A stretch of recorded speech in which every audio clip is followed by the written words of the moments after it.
AI trade, how do you feel about it after NVIDIA? I mean, a company with the size of revenues, NVIDIA growing it at 8%, I think shows that there is still, unrelenting demand for the product NVIDIA sells. And then we know that those who are starting to use AI are actually noticing kind of a gain of function on productivity. Ken Griffin really stated it well when he says he could see it's replacing a lot of analysts. So to me, I think not only are the users of AI benefiting, but there's still a shortage of those who are supplying the equipment. But aren't you still calling for a pullback in stocks and something meaningful? Like the one we had already didn't really qualify, if you will, under what you were thinking could happen, right? That's right, Scott. I think we had like what Ed Yardeni would call a rolling bear market in things like Mag 7, and of course last year in energy, but in software, etc. But I think later this year, the market is going to confront a few things. One, of course, is just your typical midterm seasonality, the uncertainty into that. The second is that there is a day of reckoning coming because the inventory of petroleum products is short and not being alleviated anytime soon. And the third is we probably have some concerns later as these IPOs come, SpaceX, OpenAI, et cetera, that there's a lockup expiration later. So I think that's a supply overhang. So I think that dynamic comes to play later this year. But in the meantime, I think investors are focusing on AI fundamentals, and there's a real shortage, and stocks that are working are the ones that are selling something that's scarce. Tom, I want to make sure I heard you right. Are you calling for a rolling bear market in Mag 7 names? Because is that what you're looking for? You look for these stocks to become weaker at some point, and dramatically so at some point this year? Is that what I heard you say? To clarify, I think we've already had a bear market in Mag 7 and software. I think there's going to be a bear market in other stocks later this year, yes. But I think it's going to spare the Mag 7 and software, so it's going to be names that either got lofty or are going to be affected by the fact that there is a lot of supply of new stock later this year, or the companies that are going to get hit by this shortage in petroleum products. So I think there's reasons that we could have headwinds later this year. Are you talking about like semiconductor stocks? Yeah, semis may become a bubble. To me, they don't seem like a bubble yet. When NVIDIA is trading at 19 times earnings, I think it's still a good risk reward. But I think that there are parts of that ecosystem that have become quite expensive. We had the Super Bowl of earnings come our way, and the numbers were good. We're just not seeing a whole lot of movement, and the movement we do see is slightly to the downside. Yeah, I mean, to quote Jensen, what he said this morning, the stock reaction is one of the biggest mysteries of the universe right now. And I think the stock is basically flat because expectations were already extremely high. I mean, that is the curse of being the best execution story in the market since the ChatGPT moment 3 years ago. That might sound ridiculous given how strong the numbers were at the scale that they're producing, but NVIDIA is not just being judged as a normal company anymore. The market clearly wanted a massive guide up or some kind of China surprise in the guidance, or a major Rubin surprise, or some kind of brand new catalyst to force the estimates meaningfully higher. And to be frank, yesterday's surprise catalyst was $20 billion of CPU revenue for this year. And that sounds like a big number, but when you look at the run rate that NVIDIA is producing, it's $400 billion a year now. So it won't be enough to cut the surprise factor for the next leg. But I don't think the narrative should follow the price action with this stock, because this is still an exceptionally run company. I think that you can see in the earnings yesterday of how much they've graduated away from actually being a company that's not a GPU merchant to becoming a full AI factory supplier. And I think that the CPU was the biggest gem. I mean, that CPU expansion, like $20 billion a year, shouldn't be just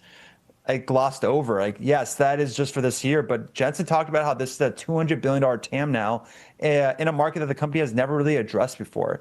Doesn't suddenly mean that NVIDIA is going to become a CPU story overnight, but I do believe that it's showing proof that NVIDIA can continue expanding the platform as AI matures, and we are seeing progress in that. And I also think that physical AI still hasn't even begun playing yet. And that is probably the next catalyst to really justify the next leg up in NVIDIA's story.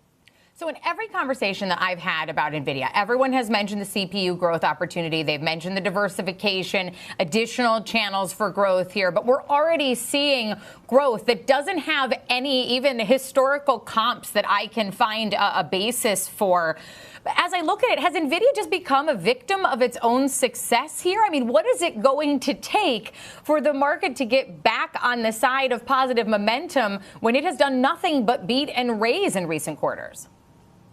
Yeah, that is probably what keeps Jensen up at night, because he's doing everything the way you would want to be as like the leader of the AI economy, but the market's not rewarding the stock for whatever reason. It might be ASIC's demand, ASIC competition, or you just don't know what the China unlock's going to be, or if the Vera Rubin is going to be on track. So I do think that one of the biggest concerns entering this quarter was whether or not Rubin had timing issues or thermal design issues or some kind of roadmap risk. Luckily, Jensen directly tackled that issue on the call yesterday, where Vera Rubin's going to be on track second half of this year. And also the CPU commentary is extremely important that the market seemed to underappreciate. So I think that this is just a classic example where the first stage of AI was all about training. It was all about GPUs, and TSMC and NVIDIA own that lane. But now AI has graduate into inference, and inference is causing the expansion of opportunity in ways that the training era didn't. So now that the attention for the market is almost like instant gratification, like where's the next bottleneck? Because it's getting passed around from power, networking, CPUs, memory. So like everyone wants that next great bottleneck unlock, and they're forgetting about who's actually laying down the groundwork for the AI economy, and that's still NVIDIA. So I think that Jensen should just keep doing what he's doing. I think the market will reward it eventually, because the data center demand keeps accelerating. I mean, they just produced a 92% year-over-year number, and the market's going to keep asking whether or not hyperscaler CapEx is going to sustain the pace. We've seen no signs of slowing them down. And also the second thing I want to talk about is the networking business. Like if networking keeps growing faster than compute, the market will have a really difficult time revaluing NVIDIA as just as GPU supplier. They're going to become a much bigger and greater full AI factory company. And I think that Vera Rubin's going to be that unlock, because if it does maintain being on track for the second half of this year, and if that launch stays clean, that extends the roadmap and pushes out the peak earnings debate that I think the market's assigning the stock this year. And I wouldn't be surprised if it gets a new all-time high once hyperscaler release their next updated CapEx. Let's get exhausting being right all the time. How do you handle it? Look, I mean, but to your point, I think it's trying to see around corners in this market. Like when you look at like IBM or Quantum, I mean, we talked about that coming. Okay, but what did you, I'm being nice, but I'm also trying to make a serious point. What did you see with IBM that others may have missed? Yeah. Because we never talk about the quantum story. I think also it's Arvind in terms of the CEO. I think it's my view that he is someone that's way underappreciated by investors in terms of his ability, no different than Nadella and others or Jensen, to see where the technology is heading. The bet on quantum, the bet on AI. I mean, I really view this like a transformation that's happened in our market at IBM. And I think when you look at this news, this is not the end. It's just like Intel, right? Like this is just the start of these turnarounds. And I think IBM continues to be one that has massive upside. We've all been focusing on the AI race, but it's like I don't have the bandwidth to focus on the quantum race also. Is the quantum race the same as the AI race? Does it leap ahead of the AI race? Because our guest last hour, when I asked him, CEO of D-Wave, to explain what quantum does, he said, for example, it helps them find and test new materials. That sounds to me like something that we would have said that AI was going to be working on. So yeah. I'm curious if quantum cannibalizes the TAM for AI, or how would you describe its positioning? Yeah, and that was a great interview. I think what it does, it really multiplies it. Because I view the AI revolution, the opportunity here, it's $4 trillion being spent in the next 3 to 4 years. We're only 15, 20% through that. Quantum is really what I view as a derivative play on AI. So when you look what's happened here in terms of government. So do we need AI for quantum, or do we need quantum to push forward on AI? I think quantum ultimately will be the next level that's going to push forward in AI. And I think that it speaks to our view, whether it's on power, on infrastructure, on quantum. This arms race happened between U.S. and China. You need to see from the White House. They're going to continue to make stakes. No different than Intel, where they've done raw materials. Quantum was going to be the next step. And I just think where IBM is positioned so well on this front. But to follow up on what Kelly's saying, and we won't get into the energy. If quantum works, the energy demand story changes dramatically. We'll save that for a different day.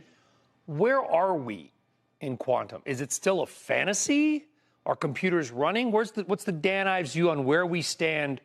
You always like to say what inning we're in. Sure. So if it's inning, we're maybe in the dugout in warm-ups getting ready for the first inning, right? Okay. In other words, like because right now... Game hasn't started. Game hasn't started. If you look at a lot of the projects that's going on in quantum, they haven't really hit scale. If you look at IONQ, D-Wave, Rigetti, what they're doing, phenomenal technologies now, slowly they're going to continue to build that out. But if it works, though, are you convinced this is all going to work? Look, I believe that, like, could there be bumps in the road? Yeah, but I believe over the coming years, like, this is a core technology that, in our opinion, it also plays into the fourth industrial revolution. Because it's not just about Godfather of AI, Jensen. It's about, you have to continue to think about on infrastructure, on software, on quantum, on power. And I think that it's our view. That's how we're going to get in NASDAQ 30,000. It's just going to be these other derivative plays. IonQ up 11%. Some of these names are up 20, 30% today. Not to go on a complete tangent, but Brian, should energy investors be excited by or nervous about energy? Nervous. So because quantum will the idea is that, and Dan, correct me if I'm wrong, it will consume less power to do greater computational effects. So the compute, all the horsepower, the energy used to power all the data centers will narrow out because these computers, if they work, will do more with less. Is that a fair statement? It's a fair statement. I've never been interviewed by Kelly Evans before, so I'm a little nervous. It's a fair statement. I'm a little nervous. And with that awesome title combined with just because I match your pants. That's the only reason you like the tie. But the one thing I'd say, Brian, but it's our view that, like, right now, power infrastructure, it's essentially going to be really a super cycle that's going on in terms of infrastructure, nat gas power, because AI, because of fueling the data centers. So quantum's on the other side of that. But for now, it's going to be, I mean, this is really a golden age on the energy infrastructure side that's AI driven. So the people with all this compute and all these data centers and the energy, they don't have to worry about when they see the rise of these quantum players? Because right now it's still like less than 4% of companies have gone down the AI path. Data centers are still getting built relative to where this all. And I don't mean to belabor the point completely. While you're here, I do want to quickly ask you about NVIDIA and what was said last night. Did we clear the bar for the next inning? I guess if you wanted to put it that way. Look, yeah, I think when the Godfather of AI speaks, everyone listens. And I think what Jensen's talking about is showing like demand's accelerating. And this doesn't even include China, doesn't even include physical AI. It goes to our view. We've talked about $6 trillion for NVIDIA's market cap and maybe ultimately $7 trillion as is going to play out. It's also bullish for hyperscalers and it's bullish for the rest of the tech trade in terms of where this is all going. And that's why I just think like the bears continue to be in hibernation mode, and this sends them further in with what we heard from NVIDIA. Oh, please, come on in, Ray Wong. I want to talk to you about NVIDIA. You know what you're talking about with that one. When will NVIDIA hit a $6 trillion market value? Well, that's a math problem. Let's see, we're at about 188 net income over the last 4 quarters. 6 trillion is about $250 a share. There's about 24 billion shares out there. And let's assume a 30P ratio. So it's about 200 billion in net income. It could be within this year. It could be in the next 2 quarters. And you think that's it's if likely the market to happen. gives them credit. But you think it's likely to happen, right? It is likely to happen. Yes. I'm sorry, that was my question. Is it likely to happen? $6 trillion this year? It is likely to happen. You're definitely correct. And just think about it. It's also actually changing the type of investors it's going after. If you look at the volatility and the options, people are trading the options on NVIDIA. That's how they're making money. But as they start paying dividends, they're doing $80 billion with a stock buyback and 25 cents in dividends. It's going to be a growth stock with a good dividend, kind of like the way we look at Apple, probably in the next 5 years, but you want to have the growth stock element. Other than NVIDIA, which chip and memory stocks do you really like? Well, now you got to look at options in terms of what else is going to supplant the GPU or what else is out there. But demand is outstripping supply. So companies like AMD and Intel have a lot of upside.